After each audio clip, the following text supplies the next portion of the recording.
नमस्कार मित्रों, किस्से राजनीति के चैनल में आपका स्वागत है।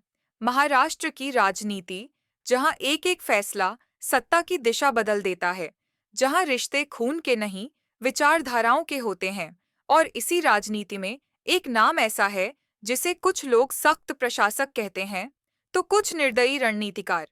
आज की यह डॉक्यूमेंट्री है एक ऐसे नेता की कहानी जो सत्ता के सबसे करीब भी रहा और सबसे ज्यादा विवादों में भी। यह कहानी है अजित पवार की। अजित पवार महाराष्ट्र की राजनीति में एक नाम ऐसा था जिससे नेता ही नहीं बल्कि भी सिस्टम डरता था। अगर आपको ये कहानी अच्छी लगे तो चैनल को सब्सक्राइब करें। अजित पवार का जन्म 22 जुलाई 1959 पुणे जिले के कटेवाड़ी गांव में हुआ। यह कोई साधारण परिवार नहीं था, यह था पवार परिवार, महाराष्ट्र की राजनीति की सबसे प्रभावशाली विरासतों में से एक। उनके चाचा शरद पवार पहले से ही राष्ट्रीय राजनीति का बड़ा नाम बन चुके थे, लेकिन अजित पवार का बचपन राजनीतिक ऐशो आराम में नहीं बीता। गांव की मिट्टी, खेती-बाड़ी और साधारण जीवन, यही उनकी असली पहचान बनी। कहा जाता है कि अजित पवार बचपन से ही कम बोलने वाले, लेकिन तेज नजर रखने वाले इंसान थे। अजित पवार ने पुणे जिला परिषद से अपना राजनीतिक सफर शुरू किया। यहां से एक बात साफ हो गई, यह नेता सिर्फ भाषणों से नहीं, प्रशासनिक पकड़ से आगे बढ़ेगा। 1991 में अजित पवार पहली बार बारामती विधानसभा सीट से विधायक बने।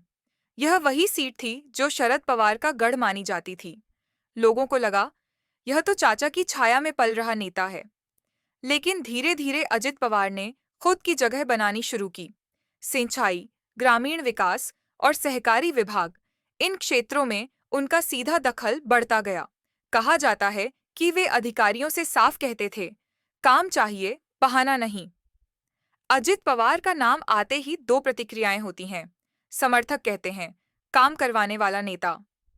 आलोचक कहते हैं, डर से काम करवाने वाला नेता। उनकी मीटिंग्स छोटी नहीं होती थीं। टेबल पर फाइल, तेज आवाज और साफ निर्देश। एक अनसुना किस्सा। कहा जाता है कि एक वरिष्ठ अधिकारी ने एक योजना में देरी की।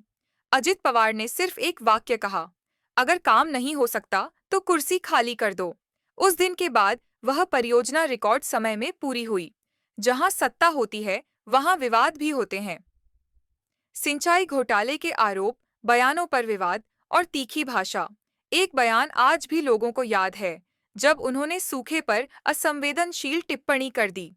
मीडिया ने सवाल उठाए, विरोधियों ने हमला बोला, लेकिन अजित पवार कभी सार्वजनिक माफी के लिए ज्यादा नहीं जाने गए। उनका मानना था, राजनीति में कमजोरी दिखाना सबसे बड़ा अपराध है। शरद पवार और अजित पवार, यह रिश्ता सिर्फ परिवार का नहीं, राजनीतिक रणनीति का भी था। कहा जाता है कि कई बार दोनों के बीच मतभेद हुए। अजित पवार तेज फैसलों के पक्षधर थे, शरद पवार धैर्य और संतुलन के। लेकिन सार्वजनिक मंच पर दोनों ने कभी एक दूसरे को कमजोर नहीं दिखाया। यह था राजनीति का मौन समझौता। 23 नवंबर 2019 सुबह का समय, महाराष्ट्र जागा एक बड़े राजनीतिक झटके के साथ। अजित पवार बीजेपी के साथ सरकार में शामिल हो चुके थे। डिप्टी सीएम की शपथ। पूरी राजनीति हिल गई, लेकिन यह सरकार 72 घंटे भी नहीं चली। अजित पवार फिर से एनसीपी में लौट आए। कुछ लोग बोले, यह सबसे बड़ी राजनीतिक भूल थी। कुछ बोले, यह सबसे साहसी दांव। 2023 में अजित पवार ने एक बार फिर राजनीतिक इतिहास बदला। वे एनसीपी के एक गुट के साथ सरकार में शामिल हुए। इस बार वापसी नहीं हुई। यह कदम उन्हें महाराष्ट्र की सत्ता में फिर से केंद्र में ले आया। राजनीति से बाहर अजित पवार कम बोलने वाले व्यक्ति थे। वे भावनात्मक नेता नहीं, प्रैक्टिकल इंसान थे। शायद यही वजह है कि वे या तो बहुत पसंद किए जाते हैं या बहुत नापसंद। अजित पवार की कहानी सत्ता की, संघर्ष की और निर्णयों की। वे सही हैं या गलत, यह इतिहास तय करेगा। लेकिन इतना तय है, महाराष्ट्र की राजनीति उनके बिना अधूरी लगती है। यदि यह वीडियो आपको अच्छा लगा हो तो कृपया वीडियो को लाइक करें, चैनल को सब्सक्राइब करें, बेल आइकन अवश्य दबाएं। धन्यवाद।